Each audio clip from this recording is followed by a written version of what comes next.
Hello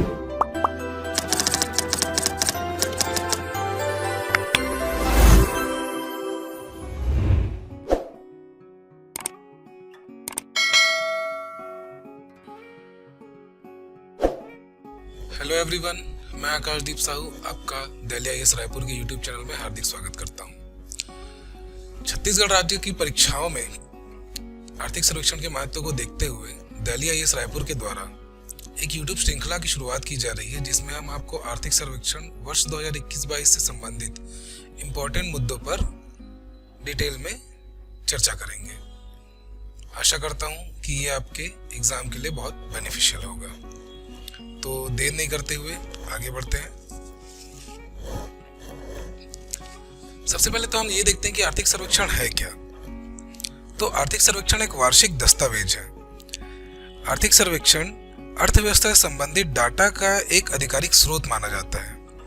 इसमें सरकार के द्वारा पिछले एक वर्ष में अर्थव्यवस्था की स्थिति से संबंधित आंकड़े प्रस्तुत किए जाते हैं तथा अर्थव्यवस्था के समक्ष मौजूद प्रमुख चुनौतियों का अनुमान लगाया जाता है और इसके साथ ही इसके समाधान के ऊपर भी चर्चा की जाती है। भारत का आर्थिक सर्वेक्षण वित्त मंत्रालय के द्वारा जारी किया जाता है। वहीं हम छत्तीसगढ़ राज्य के लिए बात करें तो directorate of economics and statistics के द्वारा यह डॉक्यूमेंट जारी किया जाता है। तो हम आगे बढ़ते हैं इसकी विषय सूची पे। छत्तीसगढ़ राज्य आर्थिक सर्वेक्षण 2021-22 की विषय सूची आपके सामने स्क्रीन पर है। इसमें हम देख सकते हैं कि क्या क्या चीजें आपको एक एक करके पॉइंट टू पॉइंट पढ़नी है, जिसमें से हम हर एक वीडियो में एक एक टॉपिक के ऊपर चर्चा करेंगे। तो सबसे पहले हम आते हैं आर्थिक स्थिति एक समीक्षा पर। इसमें जो आपको महत्वपूर्ण चीजें याद रखनी है वो मैं आपको एक एक करके बताते चलूंगा। जैसे राज्य का सकल लिंगानुपात है वो वर्तमान में 991 है, अर्थात प्रति 991 महिलाओं के अनुपात में पुरुषों की संख्या 1000 है। ग्रामीण क्षेत्र में देखते हैं तो ये 1001 हो जाता है और शहरी क्षेत्रों में है ये 956। छत्तीसगढ़ राज्य की साक्षरता दर 70.3% है, जिसमें पुरुष साक्षरता दर जो है वो 80.27% है तथा महिला साक्षरता दर जो है वो 60.24% है। राज्य में शिशु मृत्यु दर वर्ष 2001 में 77 प्रति हजार थी, अर्थात 1000 बच्चों का जन्म होता था तो उसमें 77 बच्चों की जो है वो मृत्यु हो जाती थी, जो कि घट के 2019 में 40 हो चुकी है। अभी आपको मैं लेटेस्ट डाटा बताता हूं। 2020 के परिदृश्य में ये 40 से घटकर 38 हो चुका है, अर्थात प्रति 1000 बच्चों के पीछे 38 जो नवजात शिशु होते हैं उनकी मृत्यु हो जाती है। कायदे से तो ये 0 होना चाहिए, लेकिन सरकार इस दिशा में लगातार प्रयासरत है। मातृ मृत्यु दर की बात करते हैं तो छत्तीसगढ़ व भारत दोनों के परिदृश्य में आपको जानकारी देना चाहूंगा। तो 2016 से 18 के दौरान भारत में जो थी मातृ मृत्यु दर थी वो 113 थी और छत्तीसगढ़ में 159 थी, जबकि अभी लेटेस्ट डाटा के अनुसार भारत में जो है मातृ मृत्यु दर घटकर 97 पर आ चुकी है, जबकि छत्तीसगढ़ में ये 2018 से 20 के दौरान घटकर 137 पर आ चुकी है। अब आते हैं शासकीय अस्पतालों में प्रसव। तो पहले जो कुल प्रसव होता था उसका 55% NFHS 4 की रिपोर्ट के अनुसार। अब NFHS क्या है?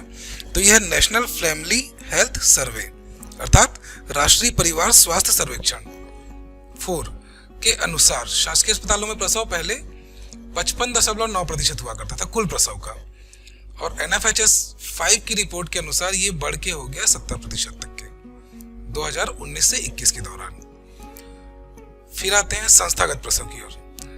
तो कुल प्रसव जो होता है, संस्थागत प्रसव से तात्पर्य है अस्पतालों में होने वाला प्रसव। इसमें शासकीय और निजी दोनों प्रकार के अस्पताल शामिल है। तो कुल संस्थागत प्रसव जो कि 2015-16 के दौरान 70.2% हुआ करता था, 2019 से 21 के दौरान 85.7% हो गया, जो राज्य के लिए स्वास्थ्य के क्षेत्र में देखा जाए तो एक अच्छा सूचक है। फिर हम बात करते हैं प्रति व्यक्ति आय की। तो प्रति व्यक्ति आय अर्थात पर कैपिटा इनकम 2021 से 22 के दौरान आर्थिक सर्वेक्षण 2021-22 के अनुसार 1,18,401 थी, जो कि प्रचलित मूल्य पर थी। तो पिछले वर्ष के तात्पर्य में अगर देखा जाए तो 11.93% की वृद्धि हमको देखने को मिलती है। आगे बढ़ते हैं। अब हम बात करते हैं सकल राज्य घरेलू उत्पाद की, जीएसडीपी। वर्ष 2021-22 में वृद्धि दर जो हमको दिखाई देती है वो 11.54% है, जबकि औसत वृद्धि दर पिछले 5 वर्षों की 5.92% दिखाई देती है। अब इसमें हम डिफरेंट सेक्टर्स की बात करें तो कृषि एवं संबंधित क्षेत्र का योगदान कुल जीएसडीपी में 16.73% है, जिसमें वृद्धि दर जो है स्थिर भाव 2011-12 पर 3.88% है, जबकि औसत वृद्धि जो कि पिछले 5 वर्षों का आंकड़ा है 5.09% है। उद्योग क्षेत्र की बात करें तो कुल जीएसडीपी में उद्योग क्षेत्र का योगदान 50.61% है। अब इसमें वृद्धि की बात करें तो स्थिर भाव पर 15.44% की इसमें वृद्धि मिलती है, जबकि औसत वृद्धि दर है 6.56%। सेवा क्षेत्र की बात की जाए तो सेवा क्षेत्र का कुल योगदान 32.66% है, जबकि इसमें जो वृद्धि है स्थिर भाव पर वो 8.54% है। साथ ही औसत वृद्धि दर जो है वो 5.04% है। आगे बढ़ते हैं। अब हम बात करते हैं छत्तीसगढ़ राज्य की सबसे महत्वपूर्ण उपज धान की।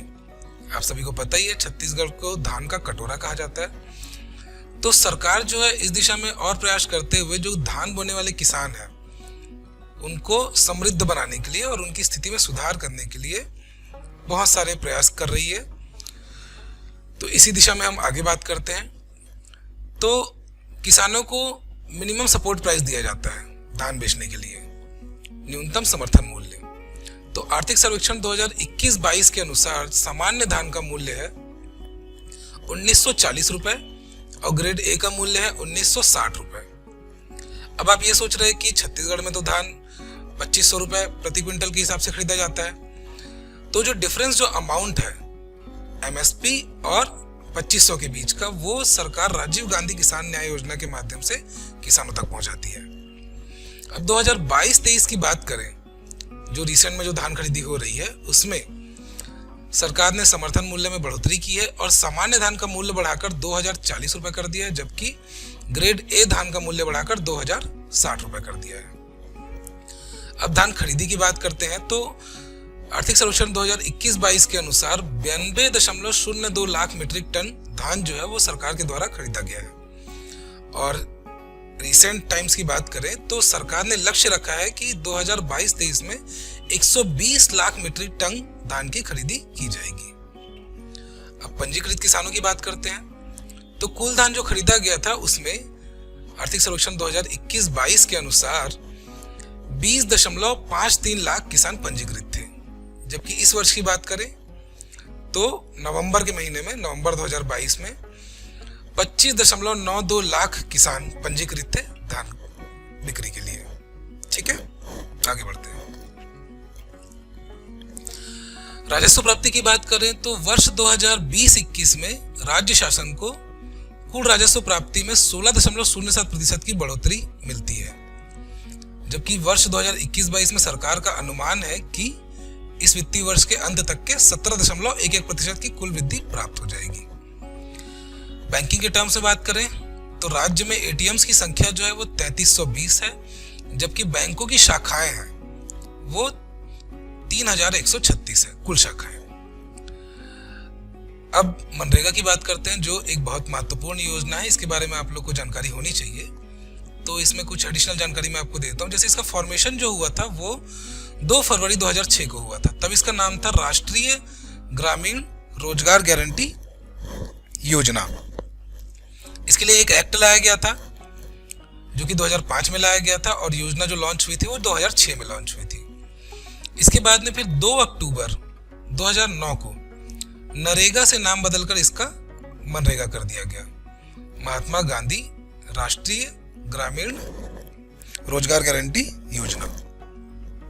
ठीक है, अब आर्थिक सर्वेक्षण की बात करें तो कुल मानव दिवस जो सृजित हुए थे, कार्य दिवस, जिसमें 737.82 लाख मानव दिवस वर्ष 2021-22 में सितंबर के महीने तक के सृजित किए गए थे, जिससे कि 32,405 परिवार को लाभ पहुंचा था।